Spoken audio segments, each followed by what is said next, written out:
Want to know how to make a great sounding vocal hook synth lead using Ana 2 from Slate and Sonic Academy? Well, I'm going to show you all that and more. Stay tuned. Hey everyone, what's going on? Brian Skeel here. This past week, Slate Digital dropped a huge bomb on the music production industry. It announced the All Access plan, which includes everything we love about the Everything Bundle, but also added some really cool features like production tutorials from people like Chris Lord Alge, effects bundles from Kilohearts.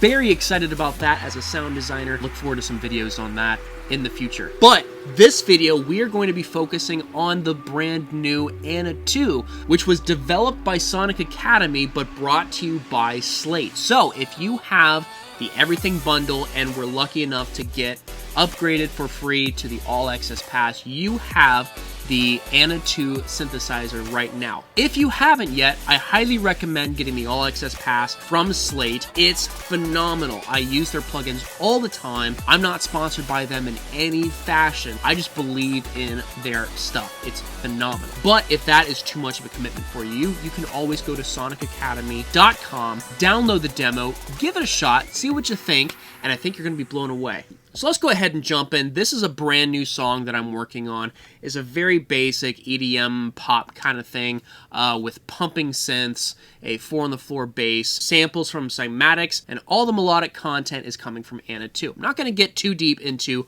what's going on in this session because I want to spend more time deep diving into Ana. But let's go ahead and listen to this just so we have an idea of what we're working with.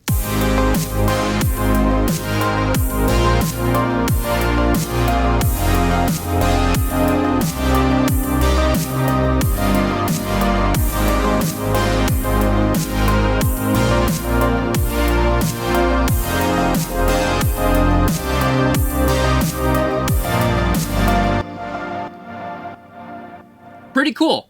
I heard an opportunity in there for a climbing vocal line, and we're going to do that by using Ana 2's built-in sampler. I have a sound in mind that is on my computer, so I want to use that as a custom waveform within the sampler so that we can put it in this song. So let's go ahead and grab a new instance of Ana. We're going to send it to Vox. Don't have to worry too much about routing. All you need to know is that this group channel is acting on the sidechain. So when we first load Ana 2, there's a lot of stuff that jumps out, a lot of stuff that is very familiar. We've got our wavetable section up here, and we've got the option to use anywhere from 1 to 3 wavetables. We've got a sampler section with an additional 3 sound sources for a grand total of 6 sound sources. We've got a filter section down here, and I gotta say, I really enjoy the way these filters sound. We've got this envelope section here, which allows us a little bit more control over the sound.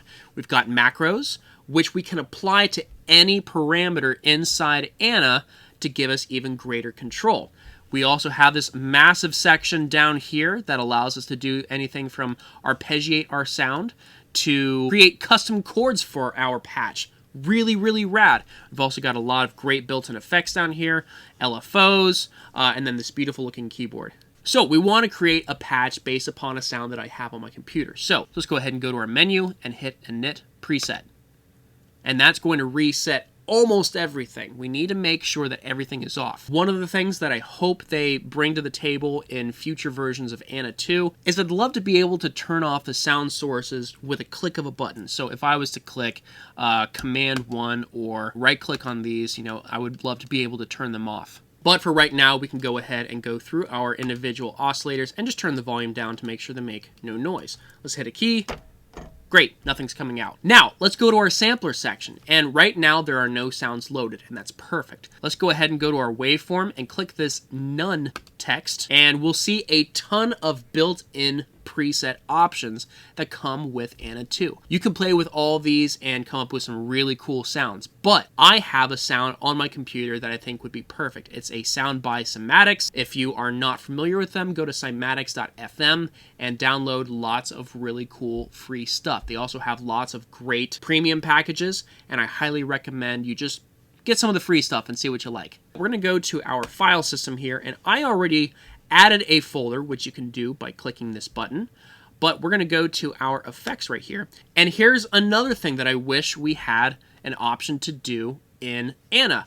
I can't move any of these sliders. I can't make this section bigger so that I can look at the entire file name. So I'm just going to have to guess that we have the right sound. Luckily, I know that this is the right sound, so we're good to go. Let's go ahead and click the X here, and let's just listen to the sound.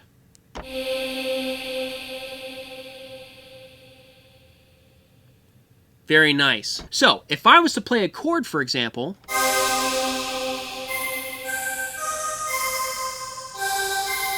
we're going to start to hear some looping there. Now for this instance, I don't really want the loop on, but it has some really cool options. So let's say we want to create a loop kind of in this section right here, kind of like you would in Ableton. Let's hear what that sounds like. We want to get rid of that click, so we'll use this crossfade knob to make it smoother. Very nice. Something to note, this crossfade will stay enabled if you leave the loop off. So to prevent any re-triggering of sounds, we will want this crossfade to be at 0. Now, if I was to play this again, it's going to end at my loop end. So I want that to be all the way back here. But if I was to play it after that,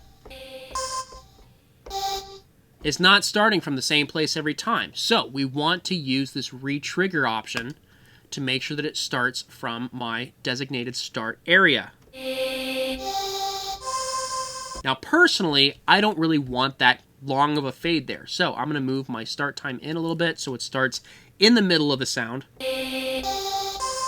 And we're going to use our amp envelope to create the fade that we really, really want. So let's go ahead and do that. I'm going to grab the attack here and move it up a little bit. Maybe a little bit more. It's a little bit smoother. Now, I want it to gradually decay when I let the key off. So we're going to go to our release and bring that up as well. Maybe a bit less. Yeah, that feels really good. So the release sounds good, but I want the entire sound to kind of blend in with the stereo spectrum a little bit. So we're going to go to our effects section down here, grab this plate, we're going to turn it on, and let's see what that sounds like. Pretty cool, but I think we can decay it a little bit more. Let's give it a little bit more size. Sounds pretty cool. That might be a bit too much. I'm liking that though. Okay, cool. So now we've got our sound. Now we want to go ahead and compose something. I have a part in mind. It's going to be 2 octaves. Let's go ahead and give it a try and see what we think.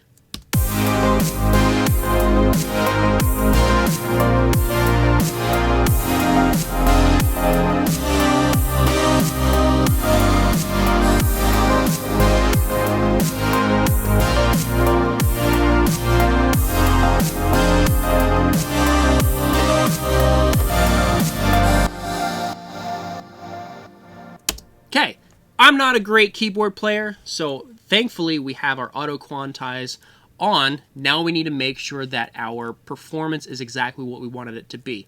Let's go ahead and listen.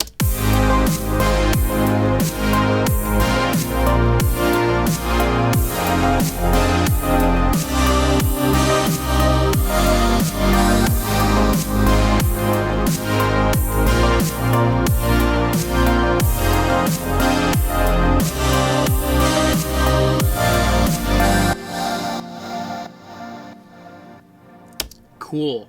And our auto quantize put it exactly where I wanted it to be. I think this sounds pretty good. I'm going to keep playing with this track and make it sound even bigger.